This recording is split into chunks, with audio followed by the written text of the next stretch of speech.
विवाह या मालिकेच्या 18 जुलैच्या जबरदस्त भागामध्ये इकडे ओजस खूपच खुश असतो आणि त्याने आता एरोप्लेनची टॉईज, एरोप्लेनचा केक आणि एरोप्लेनचं आता इकडे बॅग हे बघून खूप खुश असतो आणि हे बघून भूमी खुश असते. आणि फ्लॅशबॅकमध्ये आपल्याला दाखवलं जातं की हे सगळं भूमीला एका अल्बममधून कळालेलं होतं.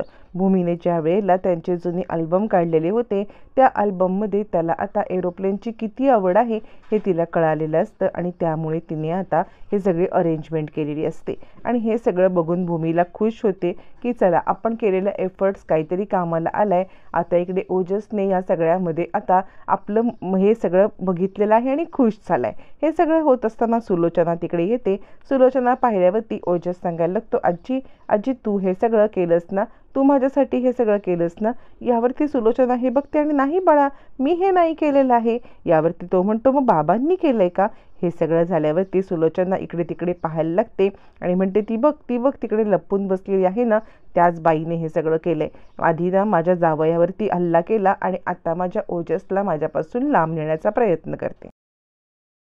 तोपर्यंत इकडे आकाश घरी आलेला असतो. मानसी त्याला पाणी देते आणि काय झालं भाऊजी, कुठे गेला होतात तुम्ही? यावरती आकाश सांगायला लागतो, मी शंकरशण अधिकारी यांना भेटायला गेलो होतो. मी त्यांना भेटायला तर गेलो होतो, पण ना मला काहीतरी असं सस्पिशियस वाटतंय की भूमीवरती कोणता तरी दबाव आणला जातोय. भूमीवरती दबाव आणून तिला या सगळ्यामध्ये आता अडकवण्याचा प्रयत्न केला जातोय. पण काय आहे हे नक्की हे मला शोधून काढायचं आहे. असं म्हणत असताना रागिणी येते आणि का रे तुला असं वाटतंय? यावरती तो म्हणतो, मी बघितलंय काहीतरी आहे. शंकरशण अधिकारी हे न भूमीला काहीतरी ब्लॅकमेल करतायत, काय मला माहीत नाही आहे, पण हे मी नक्कीच शोधून काढेन. असं म्हणत आकाश हे सगळं बोलत असताना इकडे तोपर्यंत रागिणी म्हणते, तू शोधून काढ, पण खरं सांगायचं तर मीडियाच्या समोर वगैरे असं काही येईल याची तू काळजी घे, कारण मीडियासमोर जर काही प्रकरण आलं तर आपल्याला या सगळ्यामध्ये अडकायला होईल आणि हे नको आहे.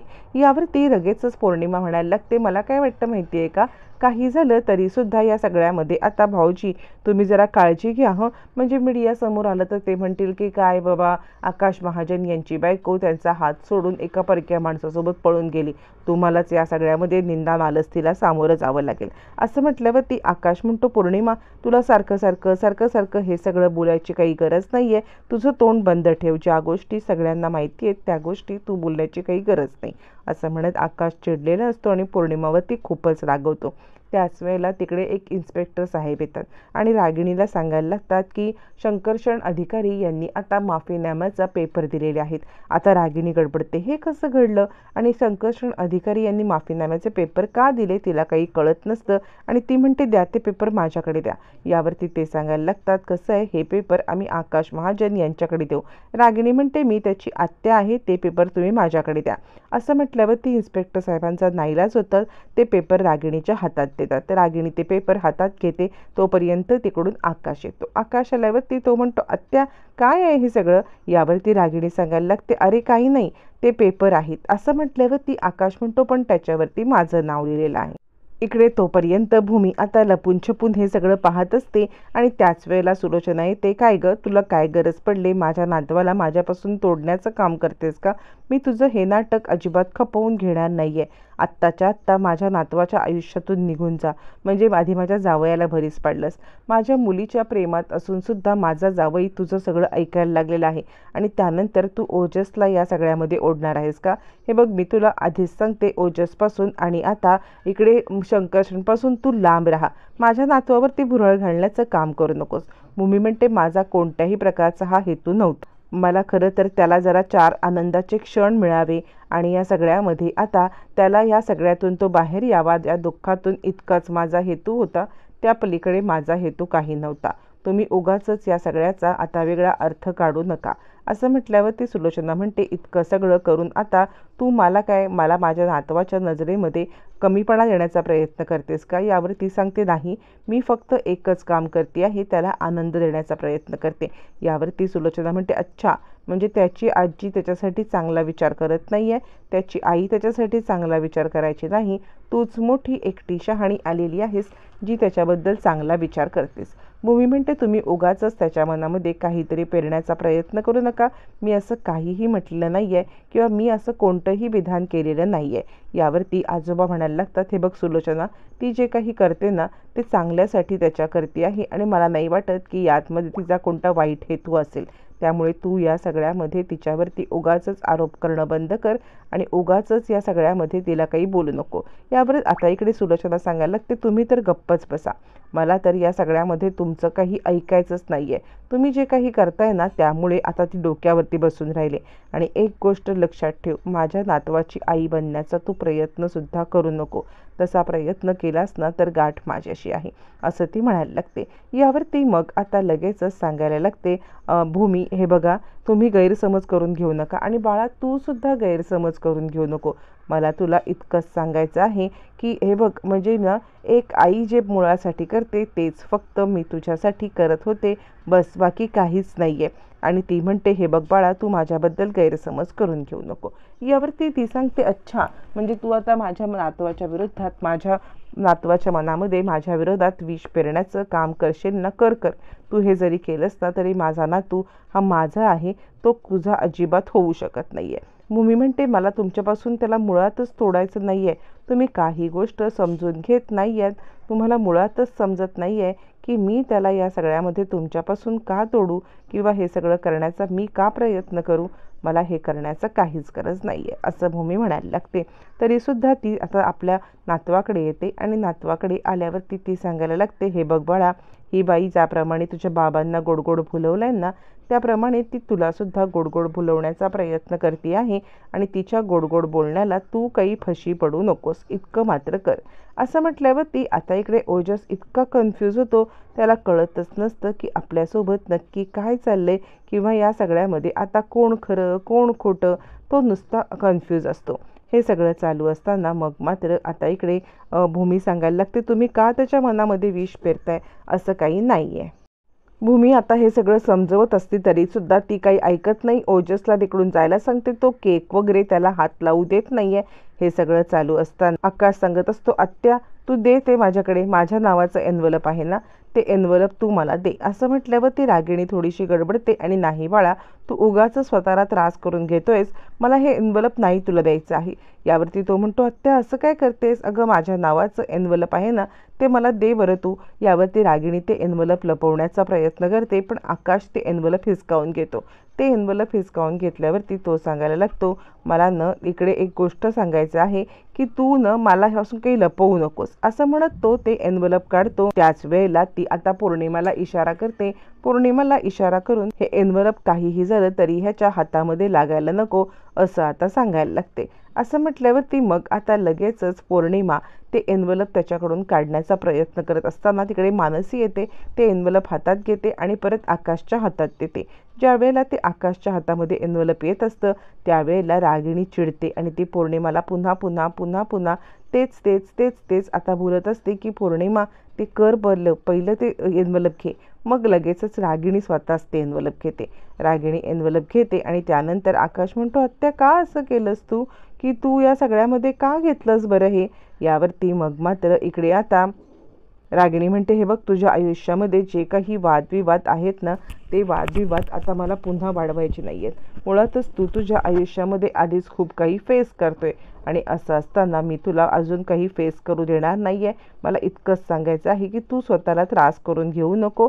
असं म्हणत ती ते एन्व्हलप लपवून ठेवण्याचा प्रयत्न करते.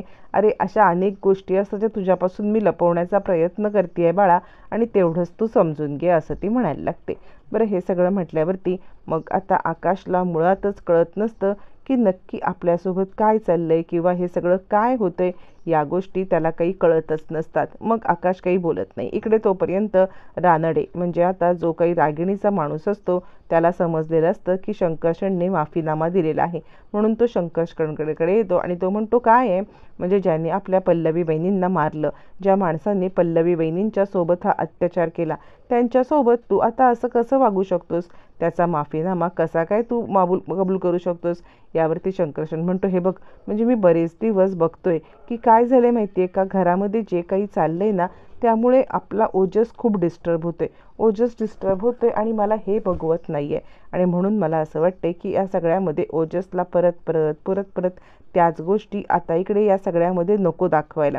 म्हणून मी या सगळ्यामध्ये माघार घेतलेली आहे आणि ह्या गोष्टी कायमच्या संपवून टाकतोय.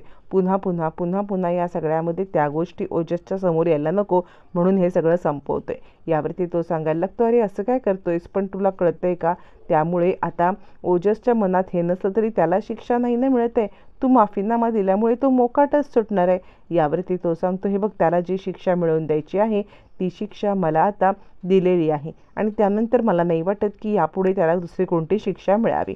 आता इकडे शंकरशनचं हे बोलणं काही त्याला आवडत नाही रानडेला. मग तो विचार करतो की आपल्याला रागिणीचं मन जिंकायला पाहिजे किंवा रागिणीला मदत करायला पाहिजे आणि त्यासाठी त्याच्या डोक्यात काहीतरी वेगळीच युक्ती येते. बरं, हे सगळं चालू असताना शंकरशन घरी येतो. शंकरशन घरी आल्यावरती तो इकडे तिकडे पाहतो, तितक्यात भूमी येते.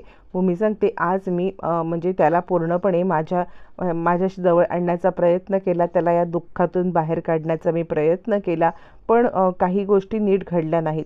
म्हणजे त्याच्या आजीने येऊन इकडे मध्ये गोंधळ घातला आणि मग भूमी आपण नक्की काय केलं, किंवा त्याला कसे एरोप्लेन आवडतात ते एरोप्लेनचे टॉईज आणले होते, एरोप्लेनचा केक केला होता, एरोप्लेनची बॅग आणली होती, हे सगळं त्याला सांगते. आणि त्यानंतर ती सांगायला लागते, खरं सांगू का, तर मला या सगळ्यामध्ये त्याची आता खूप काळजी वाटते, म्हणून मी हे सगळं करत होते, पण त्याच्या आजीने येऊन सगळा गोंधळ केला आणि त्यानंतर घडलेला प्रकार सांगते. त्यावरती शंकरशन म्हणतो, ठीक आहे, तुम्ही तुमचे प्रयत्न केलेत ना, हेही नसे थोडं की तुम्ही तुमच्या बाजूने प्रयत्न करताय, हे जास्त माझ्यासाठी महत्त्वाचं आहे. तुम्ही तुमचे असे प्रयत्न चालूच ठेवा, असं तो म्हणायला लागतो. तितक्यात तिकडे आता रानडे येतो. रानडे आल्यावरती लगेचच शंकरशन त्याची ओळख करून देतो, हा माझा मित्र, माझा जीवश्य कंठस्थ मित्र. आणि असं म्हटल्यावरती भूमी त्याच्याकडे पाहते, शेक हँड करते. त्याच वेळेला आता इकडे भूमीचा तोल जातो. तोल गेल्यावरती मग लगेचच भूमीला शंकरशन सावरतो. शंकरशनने भूमीला सावरल्यावरती इकडे आता रानडे फोटो क्लिक करतो. फोटो क्लिक करून तो ताबडतोब ते फोटो रागिणीला पाठवतो, जेणेकरून या सगळ्यामध्ये आता रागिणीने त्याला शाबासकी द्यावी किंवा काय त्यांचं असतं माहीत नाही आहे, पण त्याने आता हे सगळं केल्यावरती तो फोटो लगेच रागिणीकडे पाठवतो. शंकरशण भूमीला म्हणतो, तू ठीक आहेस, यावरती भूमी म्हणते हो. तोपर्यंत शंकरशणने ते फोटो पाठवून दिलेले असतात. इकडे तोपर्यंत आकाश प्रार्थना करत असतो की मला खात्री आहे काहीही झालं तरी माझी भूमी मला बिलकुल धोका देणार नाही आहे, आणि देवी आई माझ्यापेक्षा जास्त खात्री भूमीची तुलासुद्धा आहे. तुलासुद्धा माहिती आहे की 100% या सगळ्यामध्ये या गोष्टी अशा घडणार नाही आहेत. म्हणून मी तुला विनंती करतोय की काहीही झालं तरीसुद्धा या सगळ्यामधून तूच मला मार्ग दाखव. तू मार्ग दाखव, काहीही झालं तरीसुद्धा तू या सगळ्यामध्ये जो मार्ग दाखवशील ना, तोच मार्ग माझ्यासाठी योग्य असेल असं मला वाटते. म्हणजे तू काहीतरी हिंट दे मला, असं म्हणत तो देवी आईकडे हिंट मागत असतो. त्याच वेळेला मग आता इकडे आकाशला खूप मोठी हिंट पण मिळणार असते. आकाशला खूप मोठी हिंट मिळणार असते ज्या वेळेला आता त्याला अवॉर्ड फंक्शनची तयारी होणार असते. इकडे तोपर्यंत आकाश सांगत असतो, भूमीची काय मजबुरी आहे मला माहीत नाही, भूमी हे सगळं का करते मला माहीत नाही आहे, पण मनाला इतकं माहिती आहे की भूमी कोणत्या तरी मजबुरीत आहे. तीच मजबुरी काय आहे हे जोपर्यंत तू माझ्यासमोर आणत नाही आहेस ना, तोपर्यंत मी गप्प बसणार नाही आहे, असं तो म्हणायला लागतो. हे सगळं म्हणत असताना आकाश आता इकडे पाहत असतो आणि देवी आईची प्रार्थना करत असताना अचानक टी व्हीवरती न्यूज आले असं त्याला फोन येतो की लगेच टी व्ही ऑन करा, म्हणजे जी काही न्यूज आहे ती तुम्हाला समजेल. आकाश धावत पळत टी व्ही ऑन करतो तर टी व्हीवरती 2 न्यूज असतात. एक म्हणजे बिझनेस टायकूनची अवॉर्ड आकाश महाजन यांना मिळालेला आहे आणि दुसरी न्यूज असते ती म्हणजे शंकरशण अधिकारी यांना मिळालेला आहे. हे सगळं ज्या वेळेला आकाश आता पाहत असतो तेव्हा भूमीसुद्धा इकडे ते पाहत असते. भूमी खूपच खुश होते आणि ती शंकरशणचं अभिनंदन करते. शंकरशण म्हणतो, हा आनंद कोणासाठी आहे, माझ्यासाठी की आकाशसाठी. यावरती भूमी सांगते, माझ्या नवऱ्यासाठी मला आनंद असणारच आहे, पण माझ्या नवऱ्याचा जीव ज्यांनी वाचवला ना त्याच्यासाठी सुद्धा मला आनंद असणार आहे, असं ती म्हणायला लागते. शंकरशण भूमीच्या या उत्तराने मॅन्युपुलेट होतो. त्यानंतर मग आता भूमी सांगते, मला माहिती आहे की काहीही झालं तरी आकाशची अशीच प्रगती होत राहणार आहे. बरं, हे सगळं होत असताना मग आता भूमी खूपच खुश असते आणि शंकरशण पण खुश असतो. पण इथे मोठा प्रॉब्लेम असतो, तो म्हणजे अवॉर्ड फंक्शनला सपत्नीक बोलवलेलं असतं. सपत्नीक बोलवल्यामुळे मग आता भूमीच्या समोर खूप मोठं संकट असतं. कुणासोबत जायचं. आकाश म्हणतो, हीच संधी आहे मला सिद्ध करण्याची की काहीही झालं तरीसुद्धा या सगळ्यामध्ये मी आता म्हणजे भूमी माझ्यासोबत अवॉर्ड फंक्शनला येणार. रागिणी म्हणायला लागते, हीच संधी आहे जगासमोर आणण्याची की भूमी आकाशला सोडून गेले आणि आकाशला सोडून भूमी या सगळ्यामध्ये आता आकाशच्या सोबत नाही आहे हे सिद्ध करण्याची. असं म्हणत रागिणी तिची संधी शोधते. तर आकाश कॉन्फिडंट असतो, काही झालं तरी उद्याच्या दिवसाला भूमी माझ्यासोबत असतात. भूमी इकडे खूपच कन्फ्यूज असते. आता पौर्णिमा सांगत असते, उद्या ती शंकरशनच्या सोबत आता अवॉर्ड फंक्शनला येईल. आकाश चिडतो आणि असं कदापि होणार नाही आहे. कधीही ती शंकरशनच्या सोबत अवॉर्ड फंक्शनला जाणार नाही. उद्या भूमी माझ्यासोबत अवॉर्ड फंक्शनला येईल, आकाश महाजनची बायको बनून. पौर्णिमा म्हणते, याची फक्त तू स्वप्न बघत राहा. यावरती आकाश म्हणतो, तुला चांगलं बोलता येत नाही आहे तर किमान वाईट तरी बोलू नकोस. जे काही माझ्यासमोर येणार आहे ना तेच सत्य असणार आहे. उद्या भूमी माझी बायको बनूनच येणार. तोपर्यंत मानसी म्हणते, भाऊजी हे कसं शक्य आहे? यावरती आकाश म्हणतो, आहे, मी हे शक्य करणार आहे. आणि त्याच वेळेला रागिणी फोटो आणून दाखवते, जे फोटो रानडेने तिला पाठवलेले असतात. आकाश, मला नाही वाटत की भूमी तुझ्यासोबत येईल. हे फोटो बघ ना. हे फोटो बघून सुद्धा तुला असं वाटतंय का की भूमी तिच्या मनाच्या विरुद्ध हे सगळं करते? असं म्हणत ती आकाशला फोटो दाखवते. आकाश फोटो पाहतो. भूमी आणि शंकरशण एकदम जवळ असतात. हे सगळं पाहिल्यावरती आकाश भूमीवरती संशय घेणार का हे मात्र येणाऱ्या भागातच कळणार.